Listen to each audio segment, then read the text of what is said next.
नाशिकच्या संभाजी चौक परिसरातील एका घरातून घरकाम करणाऱ्या महिलेने तब्बल 14,30,000 रुपये किमतीचे 11 तोळे सोन्याचे दागिने आणि 20,000 रुपयांची रोकड लंपास केल्याची घटना उघडकीस आली आहे. मात्र मुंबई नाका पोलिसांच्या गुन्हे शोध पथकाने अवघ्या 12 तासात या गुन्ह्याची उकल करत आरोपी महिलेला अटक केली असून चोरीस गेलेले सर्व सोन्याचे दागिने जसेच्या तसे हस्तगत केले आहेत. फिर्यादी नमिता शैलेश राजहंसे यांच्या संभाजी चौक येथील घरातून 28 जुलै रोजी दुपारच्या सुमारास 14,30,000 रुपये किमतीचे 11 तोळे सोन्याचे दागिने आणि 20,000 रुपयांची रोकड चोरीस गेली होती. या प्रकरणी घरात काम करणारी दर्शना गंगाराम गांगड हिच्यावर संशय व्यक्त करण्यात आल्यानंतर मुंबई नाका पोलीस ठाण्यात भारतीय न्याय संहिता 2023च्या कलम 306 अन्वये गुन्हा दाखल करण्यात आला. गुन्ह्याचा तपास सुरू होताच मुंबई नाका गुन्हे शोध पथकाने तांत्रिक विश्लेषण आणि गोपनीय माहितीच्या आधारे आरोपीचा शोध घेत तिला ताब्यात घेतले.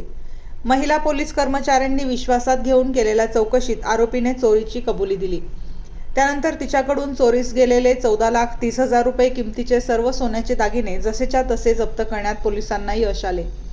आरोपीला 28 जुलै रोजी सायंकाळी अटक करण्यात आली असून या गुन्ह्याचा पुढील तपास पोलीस उपनिरीक्षक रोहिदास सोनार करत आहेत.